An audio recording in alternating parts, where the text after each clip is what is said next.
ஏராளமான கட்டளைகளை அலட்சியப்படுத்தக்கூடிய நிலையில்தான் இன்று எத்தனையோ முஸ்லிம்கள் இருக்கிறார்கள். ஐவேளை தொழுகையை பள்ளிவாசல்ல ஜமாத்தோடு தொழுவுங்க என்று அல்லாஹ் கட்டளையிடுகிறான். மார்க்கம் வலியுறுத்துகிறது, நபிகளால் கட்டளையிடுகிறார்கள். ஆனால் பள்ளிவாசலின் பக்கம் கூட நெருங்காமல் நண்பர்களுடன் ஊர் சுற்றி கொண்டிருக்கக்கூடிய இஸ்லாமிய இளைஞர்கள் ஏராளம். வாங்குடைய ஓசை கேட்கும், பள்ளிவாசல் அருகாமையில் இருக்கும், வியாபாரத்தில் மூழ்கி தொழுகையை பாழாக்கக்கூடிய எத்தனையோ இஸ்லாமியர்கள் இருக்கிறார்கள். இப்படி இறைவனுடைய தூதரும் கட்டளையிட்ட அந்த கட்டளையை பிரதிபலிக்காமல், அதை அப்படியே கேட்டு நடக்காமல் எத்தனையோ முஸ்லிம்கள் அலட்சியப்படுத்திக் கொண்டு இருக்கிறார்கள். ஆனால் இது ஒரு உண்மையான முஸ்லிமுடைய பண்பு அல்ல. ஒரு உண்மையான இஸ்லாமியன் எப்படி இருக்க வேண்டும்? இறைவனுடைய தூதரும் ஒரு விஷயத்தை கட்டளையிட்டு விட்டால் அதன் அடிப்படையில் அப்படியே தன்னுடைய வாழ்க்கையை அவன் செயல்படுத்த வேண்டும். அதனால் தான் அல்லாஹ் சொல்கிறான், உதுஹுலு ஃபிஸ்ஸில்மி காஃபா, இஸ்லாமிய மார்க்கத்திற்குள் நீங்கள் முழுமையாக நுழைந்து விடுங்கள். சில விஷயத்தை ஏற்றுக்கொண்டு சில விஷயத்தில் நீங்கள் புறக்கணிக்காதீர்கள், சில விஷயத்தை நீங்கள் அலட்சியப்படுத்தாதீர்கள். எல்லா கட்டளைகளுக்கும் அப்படியே கட்டுப்பட்டு நீங்கள் நடக்க வேண்டும். அப்படித்தான் சஹாபாக்கள் இருந்தார்கள். மார்க்கம் ஒரு விஷயத்தை கட்டளையிட்டு விட்டால் சமிஅனா வ அதானா, நாங்கள் அந்த கட்டளையை செவியுற்றோம், அதற்கு அப்படியே கட்டுப்பட்டு நடப்போம் என்பதுதான் நபி தோழர்களுடைய நிலை. அஸ்ஸலாமு அலைக்கும் வரஹ்மத்துல்லாஹி வ பரகாத்துஹு. அன்பிற்கும் பாசத்திற்கும் உரிய எல்லாம் அல்ல அல்லாஹ்வின் நல்லடியார்களே, அன்பு சகோதரர்களே, நாம் எல்லாம் வணக்கத்திற்கு தகுதியானவன் அல்லாஹ் ஒருவன் மட்டும்தான் என்கின்ற இந்த ஓரிரை கொள்கையை, சத்திய மார்க்கத்தை ஏற்றுக்கொண்ட இஸ்லாமியர்களாக நாம் வாழ்ந்து கொண்டு இருக்கிறோம். இந்த இஸ்லாமிய மார்க்கத்தின் அடிப்படையாக அல்லாஹ் தன்னுடைய திருமறை குர்ஆனில் சொல்லி காட்டக்கூடிய ஒரு விஷயம் என்ன அப்படின்னா, யா அய்யுஹல்லதீன ஆமனு, இறை நம்பிக்கை கொண்டோரே, அத்தீஉல்லாஹ் வ அத்தீஉர் ரசூல், நீங்கள் அல்லாஹ்விற்கு கட்டுப்படுங்கள், அல்லாஹ்வினுடைய தூதருக்கு நீங்கள் கட்டுப்படுங்கள் என்று அல்லாஹ் தன்னுடைய திருமறை குர்ஆனிலே சொல்லி காட்டுகின்றான். இந்த இஸ்லாமிய மார்க்கத்தின் அடிப்படையான விஷயமே அல்லாஹ்விற்கும் அவனுடைய தூதருக்கும் கட்டுப்படுவதுதான். கட்டுப்பாடு என்பது ரொம்ப ரொம்ப ஒரு முக்கியமான விஷயமாக இருக்கிறது. இஸ்லாம் அப்படின்ற இந்த வார்த்தையை எடுத்துக்கிட்டாலே அதனுடைய நேரடி பொருளே கட்டுப்படுதல் என்பதுதான். ஒருவன் இந்த ஏகத்துவ கலிமாவை முன்மொழிந்து விட்டு தன்னை ஒரு இஸ்லாமியனாக அடையாளப்படுத்தி கொண்டான் என்று சொன்னால், தன்னை ஒரு முஸ்லிமாக அடையாளப்படுத்துகிறான் என்றால் அவன் கட்டுப்படக்கூடியவனாக இருக்க வேண்டும் என்பதுதான் மிகவும் அவசியமான ஒரு விஷயமாக இருக்கிறது.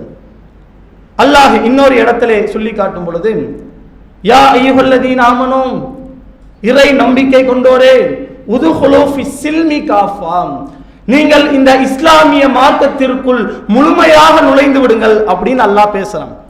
யாரை பார்த்து சொல்றான்? இறை மறுப்பாளர்களை பார்த்து சொல்கிறானா? இறைவன் சொல்லக்கூடிய வாசகம் நம்பிக்கை கொண்டோரே அப்படின்னு நம்மளை பார்த்து தான் அல்லாஹ் பேசுறான்.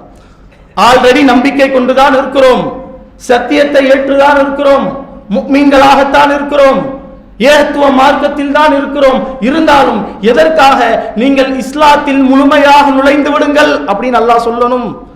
மார்க்கம் சொல்லக்கூடிய, இறைவன் சொல்லக்கூடிய, இறை தூதர் சொல்லக்கூடிய எல்லா கட்டளைகளுக்கும் முழுமையாக கட்டுப்பட வேண்டும் என்பதை அல்லாஹ் சொல்கிறான். அறகுறையாக இருக்கக்கூடாது.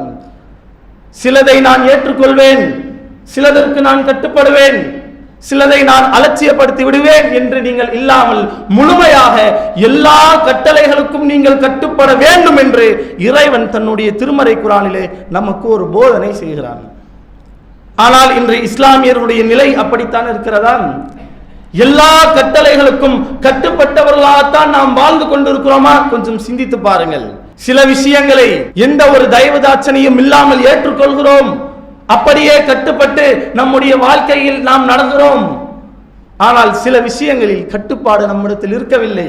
மார்க்கம் செய்ய சொன்னாலும் அதை செய்வதில் அலட்சியம் காட்டுகிறோம். மார்க்கம் தடுத்தாலும் அதன் பக்கம் நெருங்கக்கூடிய ஒரு நிலையில் நாம் இருக்கிறோம். ஆனால் ஒரு உண்மையான இஸ்லாமியன் இப்படி இருக்கக்கூடாது என்று அல்லாஹ் நமக்கு சொல்லி காட்டுகிறான். நபி தோழருடைய வாழ்க்கையை எடுத்து பாருங்க. இறைவன் ஒரு கட்டளையை சொல்லிவிட்டால், நபிகளார் ஒரு விஷயத்தில் கட்டளையிட்டு விட்டால் அதை அப்படியே தங்களுடைய வாழ்க்கையில் நடைமுறைப்படுத்துபவர்களாக இருந்தார்கள். ஏராளமான சம்பவம். நபிகளார் சொல்லக்கூடிய அந்த கட்டளைக்கு கட்டுப்படுவதற்கு தயாராக இருந்திருக்கிறார்கள்.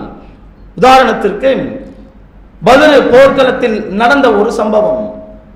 அல்லாஹ்வுடைய தூதர் ஸல்லல்லாஹு அலைஹி வஸல்லம் அவர்கள் தன்னுடைய தோழர்களை, அன்சாரிகளையும் முஹாஜிர்களையும் அழைத்து வியாபார கூட்டத்தை தடுப்பதற்காக பத்ர் போர்க்களத்துக்கு போறாங்க. ஆனால் அங்கு நிலைமை எப்படி மாறுகிறது என்று சொன்னால், அந்த வியாபார கூட்டம் வேறு வழியாக தப்பித்து விடுகிறது. ஆனால் ஆயுதம் தரித்த கூட்டம் வந்து விடுகிறது. இந்த போர்க்களம் நடப்பதற்கு முன்பாக அல்லாஹ்வுடைய தூதர் ஸல்லல்லாஹு அலைஹி வஸல்லம் அவர்கள் தன்னுடைய சஹாக்களிடத்தில், தோழர்களிடத்தில் சில ஆலோசனைகளை செய்கிறாங்க.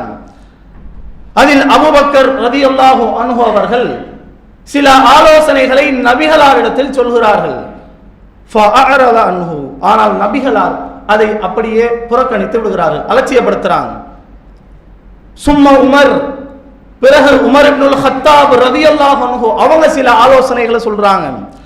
அதையும் நபிகளார் அப்படியே அலட்சியப்படுத்தி செல்கிறார்கள். அந்த நேரத்தில் சஅத் இப்னு உபாதா என்கின்ற ஒரு அன்சாரி தோழர் அல்லாஹ்வின் தூதர் ஸல்லல்லாஹு அலைஹி வஸல்லம் அவர்களிடத்தில், இயானா துரீது யா ரசூலல்லாஹ், அல்லாஹ்வுடைய தூதரே, அன்சாரிகளாகிய எங்களுடைய கருத்துக்களை நீங்கள் நாடுகிறீர்களா? நாங்க ஏதாவது சொல்லணும் நீங்க எதிர்பார்க்கிறீங்களா அப்படின்னு கேட்கிறாங்க. அந்த இடத்தில் உண்மையாகவே நபிகளாரும் அன்சாரிகளுடைய கருத்தை தான் எதிர்பார்க்கிறாங்க. ஏன் அப்படின்னா, அன்சாரிகள் தான் எந்த ஒரு எதிர்பார்ப்பும் இல்லாமல் மறுமைக்காக மட்டும் அந்த போர்க்களத்துக்கு வந்திருந்தாங்க. அவர்களுக்கும் அந்த மக்காவாசிகளுக்கும் எந்த விதமான ஒரு எதிர்ப்பும் சண்டையும் சர்ச்சையும் ஒண்ணுமே கிடையாது. ஒரு நட்பு வட்டாரம் தான் இருந்தது. முஹாஜிர்கள் தான் மக்காவிலிருந்து விரட்டி அடிக்கப்பட்டிருக்கிறாங்க, மக்காவாசிகளால் பாதிக்கப்பட்டிருக்கிறாங்க. அவர்களுக்கு இந்த போர்க்களம் என்பது பழிவாங்கக்கூடிய ஒரு முக்கியமான விஷயமாக இருக்கிறது. ஆனால் அன்சாரிகளுக்கு இப்படி ஒரு நிலை இல்லை. அதனால் இறைவனுடைய திரு பொருத்தத்தை மட்டும் எதிர்பார்த்து வந்திருக்கக்கூடிய இந்த அன்சாரிகளுடைய கருத்தை நபிகளார் எதிர்பார்க்கிறாங்க. அந்த நேரத்தில் சஅத் இப்னு உபாதா அவர்கள் நபிகள் நாயகம் ஸல்லல்லாஹு அலைஹி வஸல்லம் அவரிடத்துல சொல்றாங்க, அல்லாஹ்வுடைய தூதரே, இயானா துரீது, எங்களுடைய கருத்தையா நீங்க நாடுறீங்க என்று சொல்லிவிட்டு, அல்லாஹ்வுடைய தூதரே, லவ் அமர்தனா அன் நுஹீல ஹல் பஹர், எங்களுடைய குதிரைகளை நீங்கள் கடலுக்குள் செலுத்துவதற்கு கட்டளை போட்டாலும் லா அஹல்னாஹா, அதை செய்வதற்கு கூட நாங்கள் தயாராக இருக்கிறோம். எப்பேற்பட்ட ஒரு வாசகம்! யதார்த்தத்தில் யோசிச்சு பாருங்க, குதிரையை கடலுக்குள்ள செலுத்த முடியுமா? கப்பல்னா செலுத்தலாம், குதிரைகளை எவ்வாறு கடலுக்குள்ள செலுத்த முடியும்? யதார்த்தமாக நாம் சிந்திக்கும் பொழுது அசாத்தியமான ஒரு காரியம்தான். இருந்தாலும் அந்த இடத்தில் அந்த நபி தோழர் இதை சொன்னார் என்றால் என்ன காரணம்? நீங்க என்ன சொன்னாலும் நாங்கள் கட்டுப்பட தயாரா இருக்கிறோம் என்பதை உறுதிப்பாடோடு சொல்கிறார்கள். அல்லாஹ்வுடைய தூதரே, நீங்கள் என்ன கட்டளை இட்டாலும் அதை செய்வதற்கு நாங்கள் தயாராக இருக்கிறோம். உங்களுடைய கட்டளை எங்களுடைய குதிரைகளை கடலுக்குள் செலுத்துவதாக இருந்தாலும் சரி. உறுதிப்பாடு. அந்த உறுதிப்பாட்டை கொண்டு தங்களுடைய கட்டுப்பாட்டை அந்த சஹாபாக்கள் நபிகளாரிடத்தில் வெளிப்படுத்துகிறார்கள். எந்த அளவுக்கு கட்டுப்படுவதற்கு தயாராக இருந்திருக்கிறாங்க பாருங்க. இன்னும் ஏராளமான சம்பவங்கள். நபிகளாருடைய கட்டளைகளுக்கு, மார்க்கம் சொல்லக்கூடிய கட்டளைகளுக்கு சஹாபாக்கள் அப்படியே கட்டுப்பட்டு வாழ்ந்திருக்கிறார்கள்.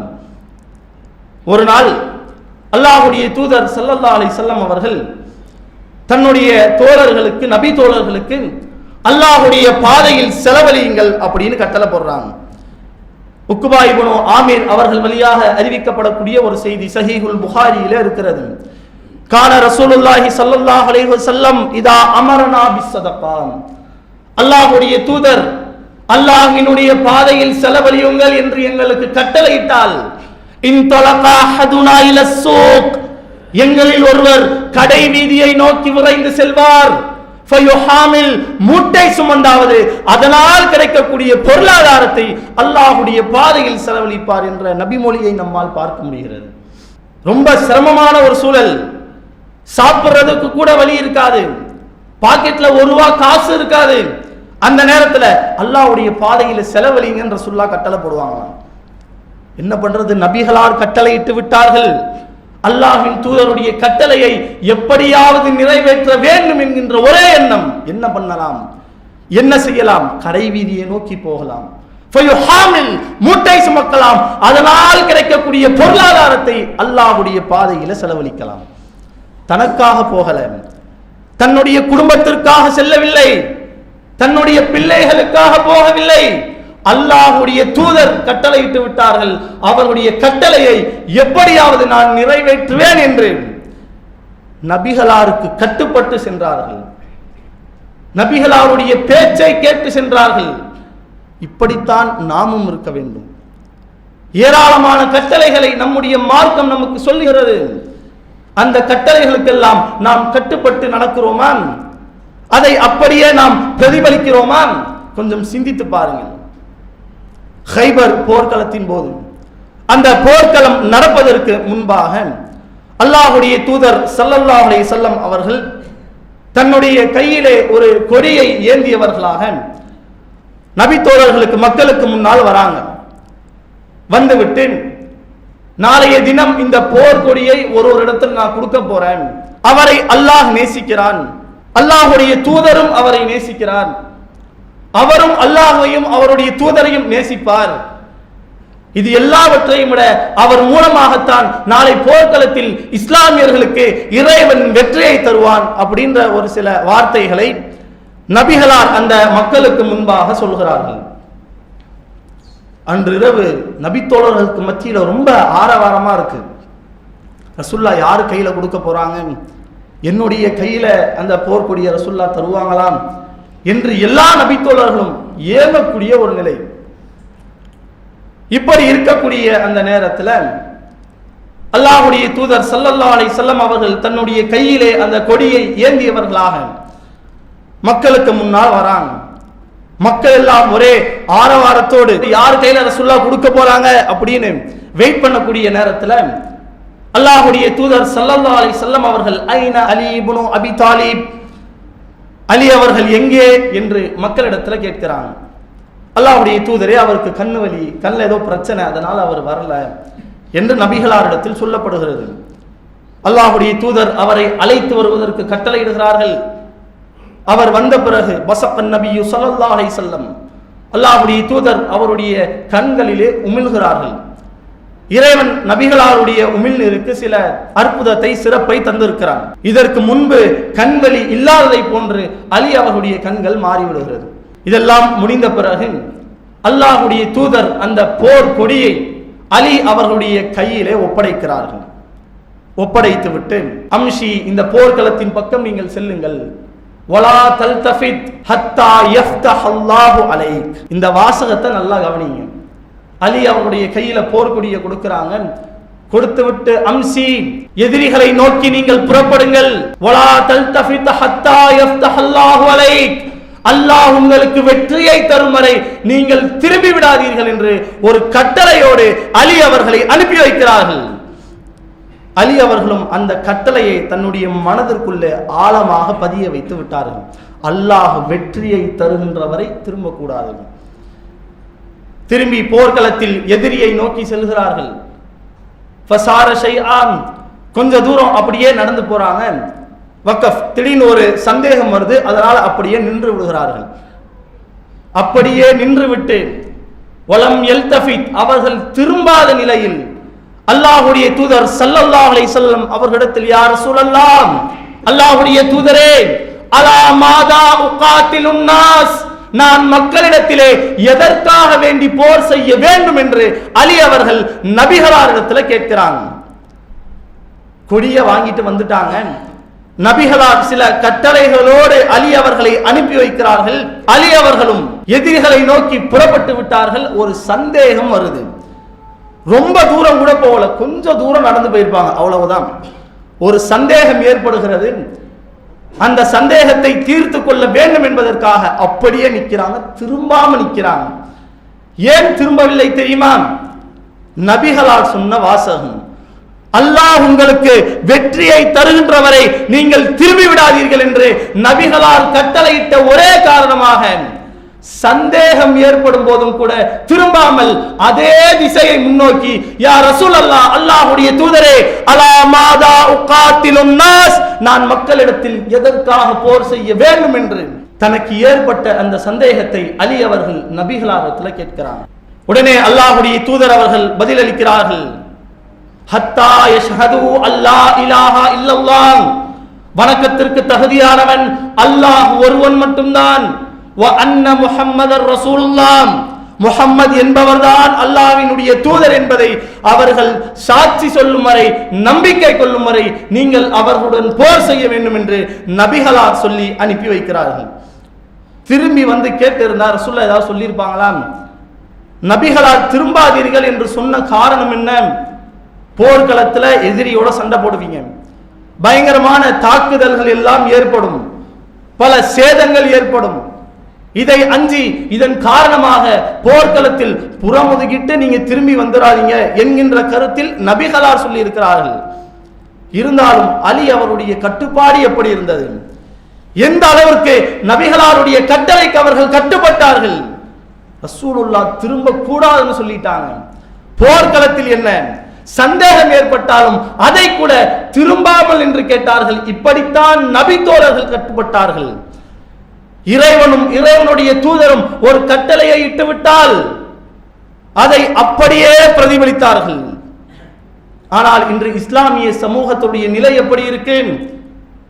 ஏராளமான கட்டளைகளை அலட்சியப்படுத்தக்கூடிய நிலையில்தான் இன்று எத்தனையோ முஸ்லிம்கள் இருக்கிறார்கள். ஐவேளை தொழுகையை பள்ளிவாசல்ல ஜமாத்தோடு தொழுவுங்க என்று அல்லாஹ் கட்டளையிடுகிறான், மார்க்கம் வலியுறுத்துகிறது, நபிகளார் கட்டளையிடுகிறார்கள். ஆனால் பள்ளிவாசலின் பக்கம் கூட நெருங்காமல் நண்பர்களுடன் ஊர் சுற்றி கொண்டிருக்கக்கூடிய இஸ்லாமிய இளைஞர்கள் ஏராளம். பாங்குடைய ஓசை கேட்கும், பள்ளிவாசல் அருகாமையில் இருக்கும், வியாபாரத்தில் மூழ்கி தொழுகையை பாழாக்கக்கூடிய எத்தனையோ இஸ்லாமியர்கள் இருக்கிறார்கள். இப்படி இறைவனும் இறைவனுடைய தூதரும் கட்டளையிட்ட அந்த கட்டளையை பிரதிபலிக்காமல், அதை அப்படியே கேட்டு நடக்காமல் எத்தனையோ முஸ்லிம்கள் அலட்சியப்படுத்திக் கொண்டு இருக்கிறார்கள். ஆனால் இது ஒரு உண்மையான முஸ்லிம்களுடைய பண்பு அல்ல. ஒரு உண்மையான இஸ்லாமியன் எப்படி இருக்க வேண்டும்? இறைவனும் இறைவனுடைய தூதரும் ஒரு விஷயத்தை கட்டளையிட்டு விட்டால் அதன் அடிப்படையில் அப்படியே தன்னுடைய வாழ்க்கையை அவன் செயல்படுத்த வேண்டும். அந்த கட்டளையை ஏற்று அப்படியே அவன் நடந்து கொள்ள வேண்டும். இப்படித்தான் ஒரு இஸ்லாமியன் இருக்க வேண்டும் என்று இறைவன் நமக்கு போதிக்கிறான். அதனால் தான் அல்லாஹ் சொல்கிறான், உதுஹுலு ஃபிஸ்ஸில்மி காஃபா, இஸ்லாமிய மார்க்கத்திற்குள் நீங்கள் முழுமையாக நுழைந்து விடுங்கள். சில விஷயத்தை ஏற்றுக்கொண்டு சில விஷயத்தில் நீங்கள் புறக்கணிக்காதீர்கள், சில விஷயத்தை நீங்கள் அலட்சியப்படுத்தாதீர்கள், எல்லா கட்டளைகளுக்கும் அப்படியே கட்டுப்பட்டு நீங்கள் நடக்க வேண்டும் என்று இறைவன் நமக்கு வலியுறுத்துகிறான். அப்படித்தான் சஹாபாக்கள் இருந்தார்கள். மார்க்கம் ஒரு விஷயத்தை கட்டளையிட்டு விட்டால் சமிஅனா வ அதானா, நாங்கள் அந்த கட்டளையை செவியுற்றோம், அதற்கு அப்படியே கட்டுப்பட்டு நடப்போம் என்பதுதான் நபி தோழர்களுடைய நிலையாக இருந்தது. இப்படித்தான் நாமும் இருக்க வேண்டும். மார்க்கம் சொல்லக்கூடிய எல்லா கட்டளைகளுக்கும் கட்டுப்பட்டு நடக்க வேண்டும். அப்பேற்பட்ட நன்மக்களாக அல்லாஹ் உங்களையும் என்னையும் ஆக்கி அருள் புரிய வேண்டும் என்ற பிரார்த்தனையோடு என்னுடைய ஜும்ஆவின் முதல் உரையினை நான் நிறைவு செய்கிறேன். அல்லாஹு அக்பர், அல்லாஹு அக்பர்.